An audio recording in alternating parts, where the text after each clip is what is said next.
Mahavajra, ça veut dire la grande puissance spirituelle ou quelque chose du genre, mais en fait, les gens m'appellent Maha, qui est le grand, qui est plus intime, qui est plus simple. Peu importe ce que vous avez, ce qu'on vous a dit sur moi, que j'étais un enseignant spirituel, que j'étais cool, que j'étais illuminé, il ne faut pas les croire. Hein. Je suis peut-être un charlatan, un menteur, un manipulateur, ou une divinité incarnée, mais on n'en a rien à foutre. Hein?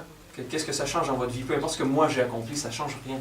Donc, ne me faites pas confiance et ne doutez pas non plus de moi. C'est-à-dire que ce qui importe aujourd'hui, c'est ce que vous allez recevoir comme enseignement, c'est l'expérience dont vous allez en tirer. Si ça vous apporte quelque chose à vous, c'est ça qui compte. C'est pas de faire confiance à un enseignant spirituel parce qu'il l'a dit, ah, mais Maha a dit ça, donc c'est vrai. Mais ça, c'est des balivernes parce que vous ne saurez jamais, tant que vous ne le vivrez pas pour vous-même, si c'est vrai ou pas, peu importe ce que je vais vous enseigner. C'est pas ça qui est important. Ce qui est important, c'est que vous, vous grandissiez. Si moi, je suis illuminé, mais ça ne vous change rien à votre vie, à vous. Vous voyez? Alors, c'est ça qu'il faut garder à l'esprit, que l'importance dans un enseignement spirituel, c'est de faire la pratique vous-même, pour le découvrir vous-même, pour que vous puissiez vivre un plus grand bonheur et moins de souffrance dans la vie. Et pour ceux qui aiment la puissance spirituelle et les habiletés surnaturelles, ben, développez-les vous-même. Faites ce qu'il faut, on va vous enseigner. Et peu importe ce qu'on veut accomplir en spiritualité, que ce soit le bonheur, le pouvoir de guérison, la clairvoyance, regarder à travers les vêtements des gens. Je ne sais pas pourquoi vous voudriez être clairvoyant, mais ça c'est une application. Ça n'arrive pas tant qu'on a le goût de le faire, hein. Ça ne marche pas.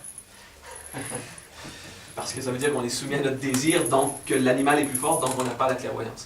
Ceci étant dit, c'était faire deviner.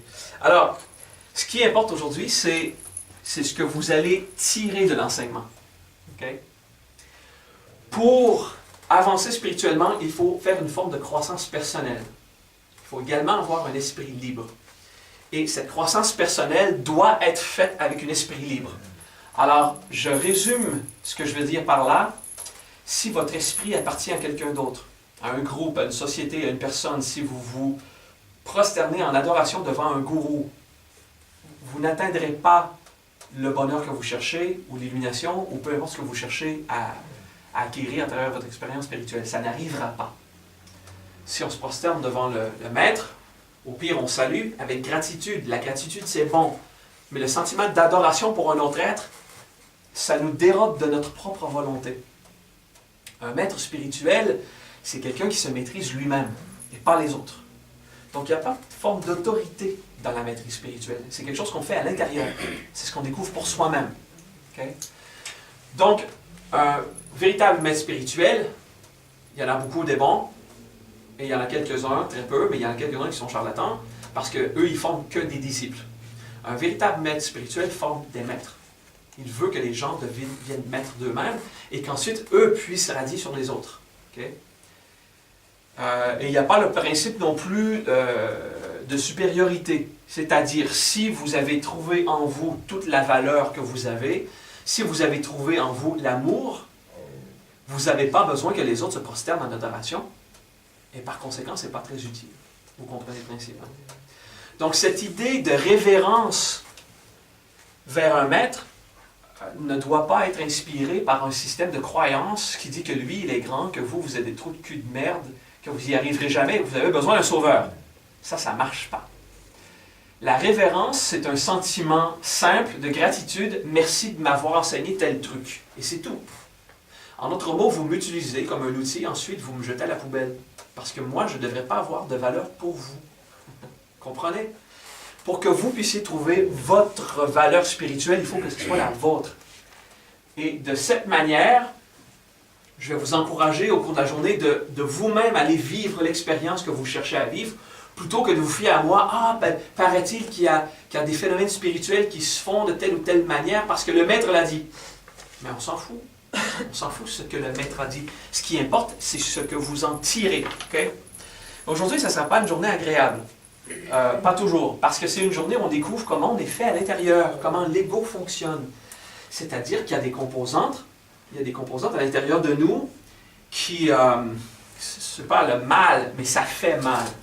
Okay? L'ego, c'est pas le mal, c'est pas mauvais l'ego, c'est bon en fait. C'est notre meilleur ami, c'est notre petit chien de poche qui nous suit partout. Mais en fait, on ne peut pas s'en débarrasser en fait. Mais en fait, l'ego, c'est un système de mécanique qui cherche à nous aider à survivre. Sauf que cette mécanique-là, elle ne nous consulte pas avant d'agir. Par exemple, lorsque vous vous êtes mis en rogne, vous vous êtes mis en colère, vous étiez fâché, noir après quelqu'un, l'avez-vous décidé? Avez-vous choisi de vous mettre en colère la dernière fois que c'est arrivé? Alors, quelqu'un vous envoie chier, et là, vous dites, tiens donc, je vais faire un processus d'élection à l'intérieur, est-ce que je devrais être en colère avec lui? Voilà, ça s'est fait tout seul, hein? Il y a cette puissance qui a fait boum! L'ego, à l'intérieur, et tous les potentiels d'énergie et d'émotion qui le composent, ne vous consultent pas. S'il y a quelqu'un qui correspond à vos préférences qui passe, vous allez ressentir du désir. Il y a une force à l'intérieur qui va vous pousser à agir, si vous osez ou pas, ou si vous êtes disponible ou pas, ou peu importe dans quelle situation. Il faut avouer que des désirs, on en a. Ça arrive. Hein? Donc, quelqu'un qu'on trouve joli, qu'on trouve attirant, qu'il soit physiquement ou toute autre façon, qui passe tout près, il y a cette force qui pousse. Donc, on n'est pas libre. Ce n'est pas un choix qu'on a fait. Je reviens au choix du dessert d'hier. Vous pensez avoir le libre arbitre parce qu'on vous offre un dessert, bon, la tarte au chocolat ou le gâteau aux fraises. Et là, vous dites, je suis libre, j'ai la libre arbitre, je vais pour le chocolat parce que c'est ce que je préfère. Mais en fait, vous n'êtes pas libre. Parce qu'il y a une force en vous qui vous disait, mais c'est ça que tu veux manger, allez, prends-le. Et il y a une autre chose, non, mais la fraise, j'aime pas beaucoup parce que, bon, rien à foutre. Parce que ce qu'on pense être nos choix, en fait, ce sont les conditionnements de nos préférences. Ce sont des potentiels émotionnels qui sont développés en nous au fil des ans, à mesure qu'on grandissait. Et si à chaque fois que vous avez pris du chocolat, il y avait des querelles et la colère, ben, vous aimez le chocolat de moins en moins.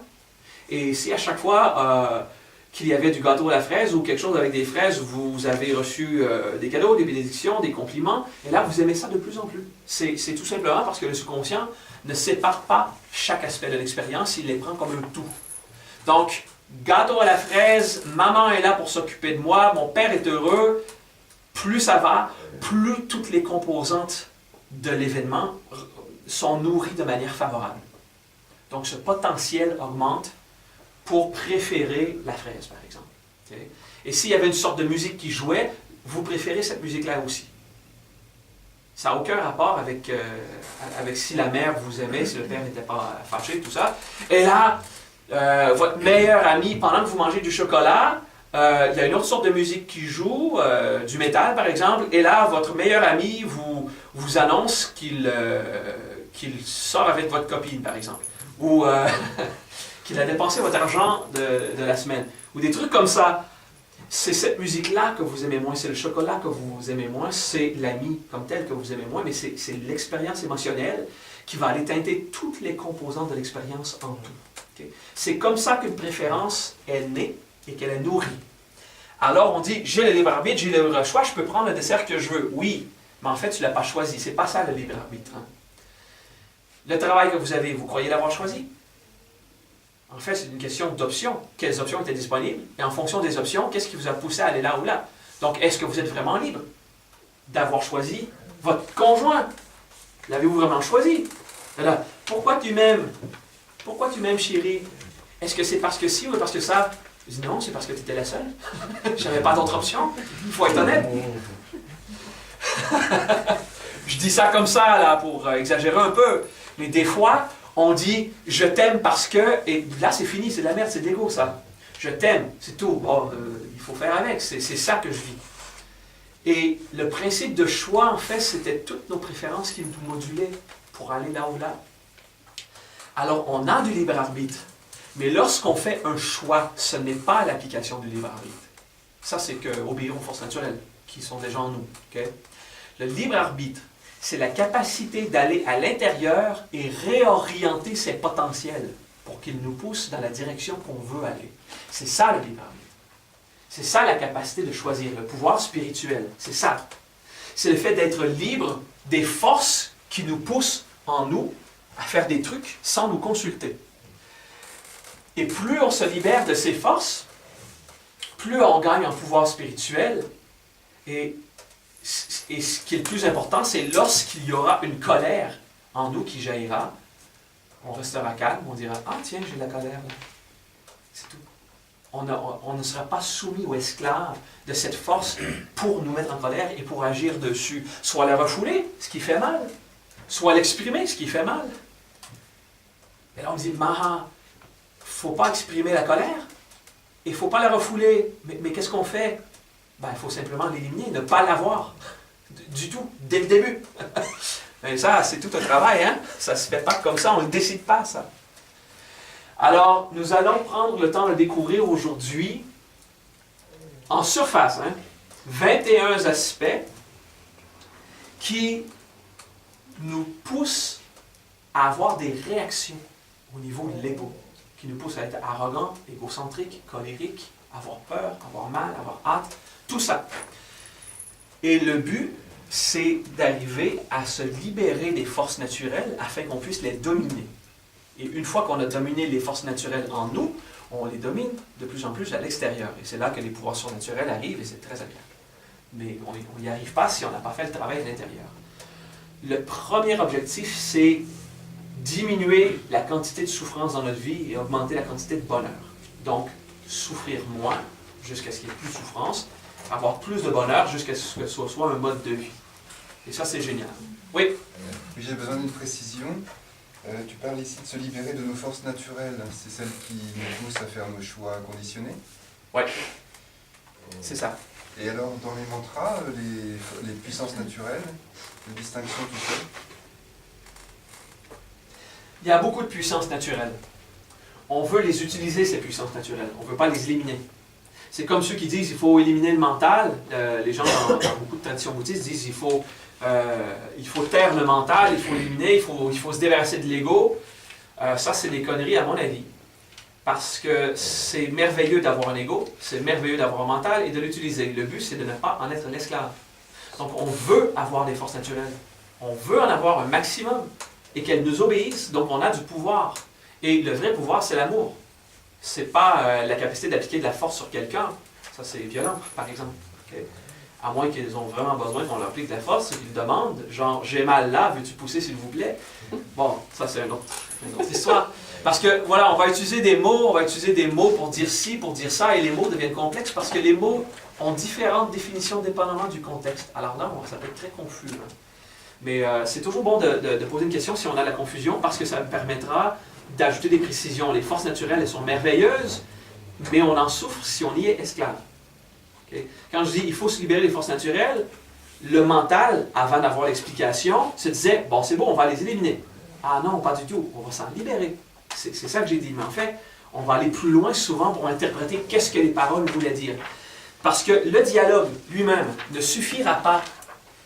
Seulement parler comme ça ne suffira pas. Il va falloir que vous viviez des expériences, et je vais vous guider dans ces expériences, pour que vous puissiez vous libérer de ces forces par vous-même.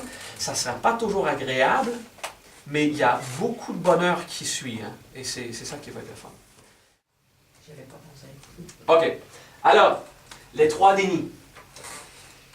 La peur, la honte et l'orgueil. Les 3 dénis, ce sont 3 systèmes de l'ego qui visent à nous faire nier quelque chose. Pour la honte, c'est normal.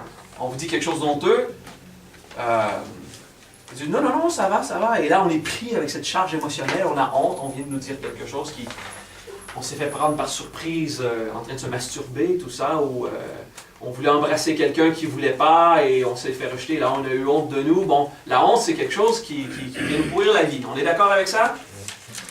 Parce qu'on cherche à découvrir la vie et on fait des tentatives, on essaie des trucs, et on s'y prend mal, parce que, voyez-vous, la vie, on ne nous enseigne pas à le faire. Hein? On n'a pas le manuel, on n'est pas né avec le guide, voilà comment vivre. Donc, on passe la vie au complet, et quand on meurt, ce qu'on gagne, c'est le manuel. On joue à un jeu, et les règles nous sont données à la fin du jeu. On peut les mettre au feu, les manger, peu importe ce qu'on veut, mais en fait, c'est pas utile. L'idée de la vie, c'est de la découvrir à mesure qu'on l'expérimente, okay? Qu'on la vit. Et la honte, évidemment, il y a la peur, la honte, l'orgueil, mais je commence par la honte parce qu'elle est plus facile à aborder. La honte, c'est une de ces forces qui nous incite à nous cacher à nous-mêmes autant qu'aux autres. Okay? Ça vise à nous faire nier l'expérience qu'on vit. Et ça nous bloque complètement dans notre progrès personnel. Okay? Alors, je vais vous supplier de ne pas croiser les bras. Okay? Parce que là, OK, il parle de la honte. Oui, je ressens les émotions, pas de problème. Et on serre les abdos et on ne veut pas vraiment aller ressentir ce qu'on fait. Le prochain segment, c'est 2 minutes désagréables. Okay? On va essayer de volontairement descendre dans une souffrance qu'on a à l'intérieur. On en a fait un peu hier, mais là, aujourd'hui, c'est le but de la journée. Quelquefois aujourd'hui, pas toujours, pas pour tous les masques, mais de temps à autre, on va aller descendre dans une souffrance. Et hier, on a parlé de la honte et on va le refaire encore. Okay? Je vous demande de vous souvenir une situation où vous avez eu honte dans votre vie. Et vous n'aurez pas à compter votre expérience à qui que ce soit. Nous ne sommes pas en thérapie de groupe, nous sommes en formation pour que vous deveniez autonome dans votre cheminement. Par conséquent, vous n'aurez pas à compter vos petits secrets à tout le monde. Donc, vous pouvez prendre des choses très croustillantes. Il faut juste venir me les dire à moi. Non, c'est pas vrai. Pas du tout. Je taquine. C'est personnel, ça. Okay? Alors, on respire dans l'abdomen. Si on se rappelle les 4 états de tout à l'heure, on respire, on est dans l'abdomen, on habite, on ressent et on observe. On est à l'intérieur de nous, on est bien concentré, bien assis dans notre centre émotif où on ressent les trucs. On peut ressentir des émotions de partout, dans la gorge, dans les jambes, partout. C'est rare, mais ça arrive. Mais concentrez-vous sur toute la partie de l'abdomen et du thorax. Okay? Et rejouez le film dans votre tête où vous avez eu honte. Rejouez-le. N'essayez pas de le guérir, de le comprendre, de justifier. On ne veut pas le réparer, on ne veut pas que ça change. On veut seulement aller réveiller cette émotion, cette expérience, et rester dedans. Ça prend un peu de courage et de détermination parce qu'on a honte de nous. Et on respire. Et souvent avec la honte, il y a une forme de culpabilité aussi. On ressent. Pas toujours, mais de temps à autre, une bonne respiration profonde, c'est bien.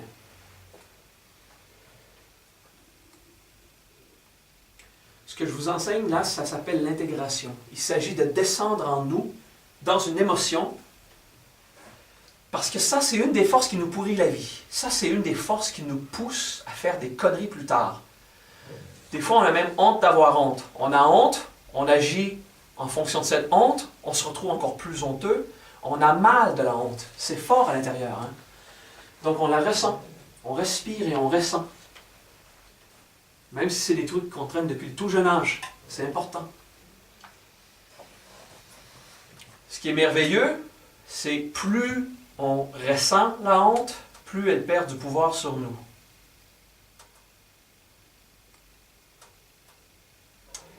Il y a une forme de regret, hein, qui vient, une espèce de regret d'avoir agi de telle ou telle manière, d'avoir dit ça, d'avoir fait ça.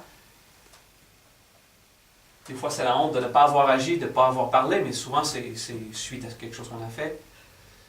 Et c'est très important de ressentir cette honte et d'avoir un regret honnête. C'est comme ça qu'on démarre une intégration efficace. On en fait une contemplation. Et de temps à autre, on respire profond dans l'abdomen parce que ça aide à soulager, à détendre les muscles de l'abdomen qui veulent se tendre lorsqu'on fait l'intégration.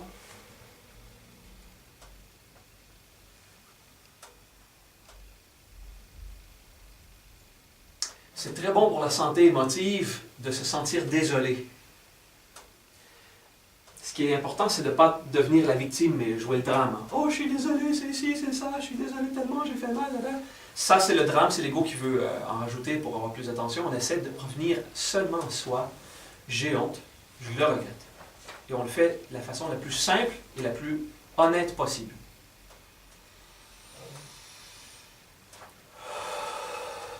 Voilà.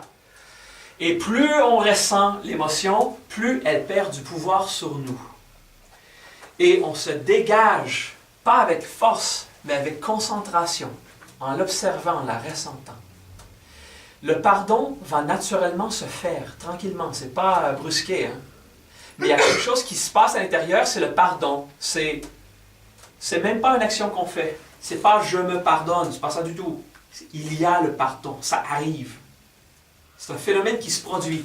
Le pardon, c'est « ok, je l'ai fait ».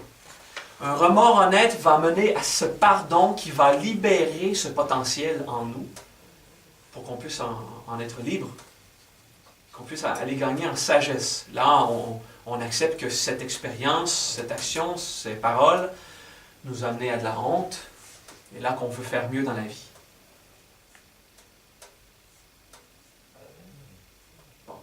Maintenant, peu importe combien d'émotions il vous reste, on va faire du refoulement conscient. On oublie ça, on passe à autre chose. On prend un grand respire. Okay. Et ça doit être une respiration vocale. Une respiration vocale, on fait « ah », il faut entendre au moins sa voix. Hein. Ceux qui le font, mais qui font parce qu'ils ont trop honte, ben, vous aurez qu'à l'intégrer plus tard. Okay? Le but, c'est d'entendre sa propre voix. Okay? On le fait. Bordel de merde que ça soulage. Encore. Ouais. On prend un peu de temps. Une respiration normale, ça fait du bien. On en refait une troisième.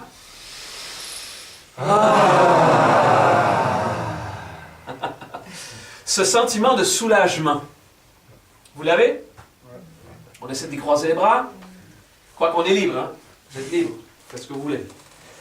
Vous saisissez le principe okay, de ressentir quelque chose à l'intérieur. Ça la libère et ensuite on se sent mieux. Hein?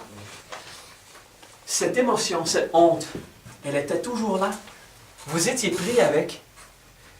Vous ne vous en rendiez pas compte parce qu'elle était dans le subconscient, mais vous étiez en permanence pris avec cette force qui affectait tous vos choix, toujours. Ça, c'en est une. Il y en a d'autres, mais c'en est une qui est très importante parce que c'est une des premières forces qui vise à nous cacher de ce que nous vivons. Alors, pour aller découvrir notre égocentrisme, notre orgueil, l'arrogance, si on se sent coupable lorsqu'on est en colère, notre jeu de victime, de sauveur ou de persécuteur, nos attachements, si on va aller découvrir tous les aspects de nous-mêmes, ben, avoir honte, ça ne nous aide pas du tout, hein? Parce qu'avoir honte, ça vise à ne pas voir comment on est, parce qu'on en a honte. Ça consiste à s'en cacher. Donc la honte, c'est un aspect très important à travailler lorsqu'on veut faire de l'intégration efficace. Pour faire de l'intégration émotionnelle, la honte, la peur, l'orgueil, mais surtout la honte, dans ce cas-ci, pour gérer les émotions, pour avoir l'honnêteté, l'humilité de s'avouer à soi-même, oui, j'ai fait ça. Je le regrette, ça fait chier, mais bon, c'est fait, et là je le vis. Et une fois qu'on s'est libéré de cette honte, on se sent un peu mieux. Là, on va faire un truc totalement opposé. C'est une petite technique pas mal de fun.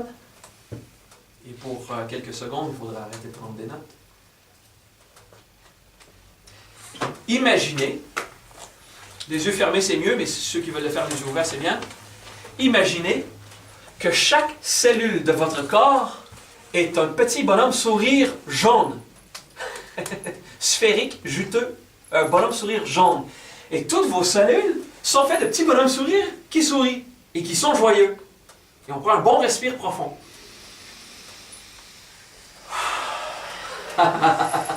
On se dit, ah mais il y a de la joie. Il y a de la joie partout. Les cellules sanguines, ce sont des bonhommes sourires qui se promènent partout dans votre corps. Votre cerveau, c'est des bonhommes sourires qui envoient de la joie partout, à travers les nerfs. Vos muscles, vos organes, c'est de la joie. Et on essaie d'en mettre un peu, on exagère, on veut être heureux. Alors on respire encore.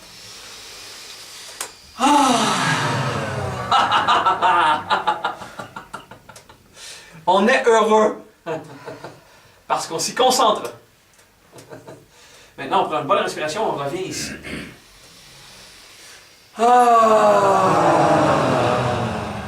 Alors ça fait du bien. Hein? Ça soulage. Hein? On aime ça? Oui. Ouais. Vous l'avez tous eu? Oui, dans le fond, c'est vrai. Ouais. Il y a encore de la honte, des fois, on est encore pris avec des trucs, mais on veut aller vers la joie. Qu'est-ce qu'on a fait là?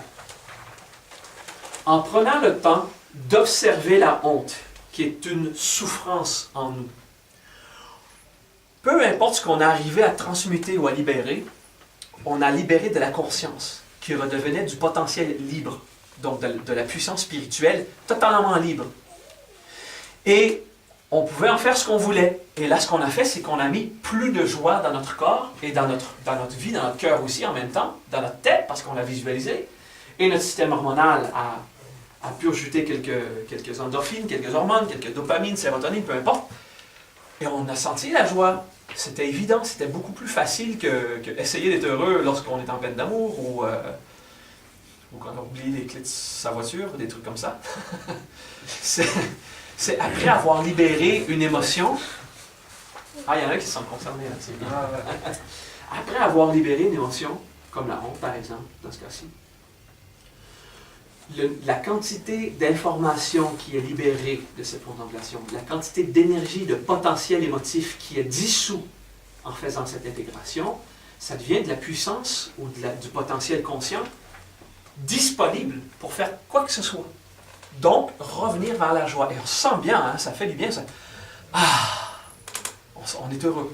L'intégration, ce n'est pas que l'aspect descendre dans la merde et se sentir comme une merde et que la vie est pourrie. Et il y a des gens qui oublient l'aspect très important. Il faut revenir à la joie, au bonheur, à la paix. C'est important ça. Okay? Alors tout ça, c'est l'intégration.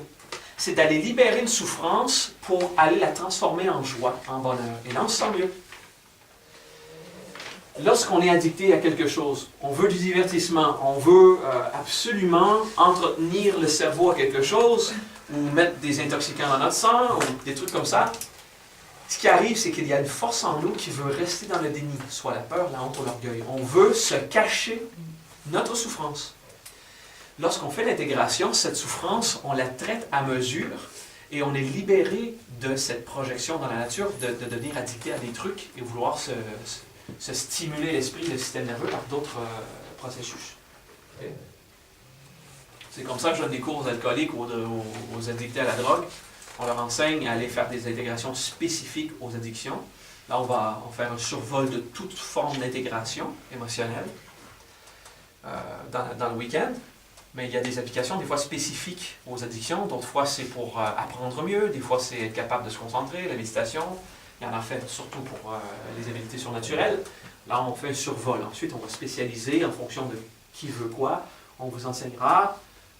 Vous pouvez contacter des enseignants de notre tradition spirituelle très facilement, qui n'ont pas besoin que vous apparteniez au groupe. Vous pouvez juste leur parler et retourner sur votre chemin libre de penser comme vous voulez. Alors ça, c'est bien ça, de ne pas appartenir à un groupe. Donc, même les membres de notre société, on dit qu'ils ne sont pas membres de la société. Si quelqu'un joint notre mouvement spirituel, c'est qu'on a failli à notre tâche. C'est un peu ça. Il n'y a que les membres du clergé, il n'y a que les prêtres dans notre religion bouddhiste qui sont membres, officiellement membres. Tous les autres, ce sont des gens libres qui ont décidé de venir comme ça. Ce n'est pas parce qu'on fait partie d'un groupe. Ça, c'est très important, la liberté de penser. Hein. Il faut se sentir libre dans notre chemin. Très important. Maintenant, peu importe si ce que j'ai dit, si je vous dis l'intégration c'est merveilleux, il y a des méthodes pour devenir plus heureux, tout ce que j'ai essayé de vous dire sur le sujet n'a aucune importance à comparer l'expérience que vous avez vécue. Ce que vous avez vécu comme expérience en faisant ce que je vous recommandais, aller sentir cela, aller sentir ceci, on visualise, on fait des respirations. En le faisant, vous avez vécu une expérience. Et là, ça vous a apporté. Donc, dans l'intégration, on apprend également que toute forme d'apprentissage spirituel se fait par l'expérience. Il faut le vivre. Sinon, on n'a pas vraiment d'idée de ce que c'est. Seulement apprendre des trucs dans la tête, il y a beaucoup de bouddhistes qui connaissent tous les sutras par cœur. Le Bouddha dit ceci, le Bouddha dit cela, mais ils n'ont aucune idée de ce que le Bouddha voulait dire, parce qu'ils ne l'ont pas vécu.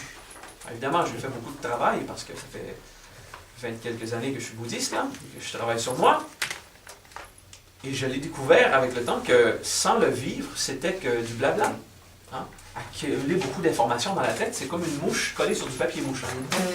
Ça fait plein de bruit, mais ça va nulle part. Ça va un jour mourir. Okay? Alors ça, c'est de l'intellectualisme inutile et compliqué.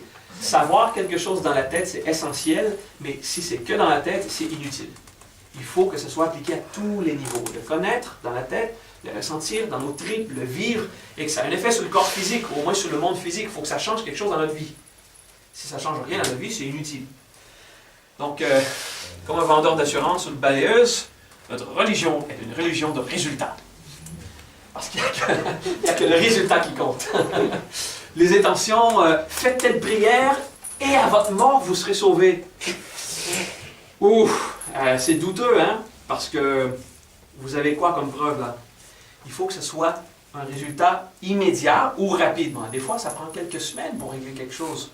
Mais là, en quelques minutes, vous avez réussi à dégager de la souffrance reliée à la honte et vous avez nourri un bonheur simplement en l'observant.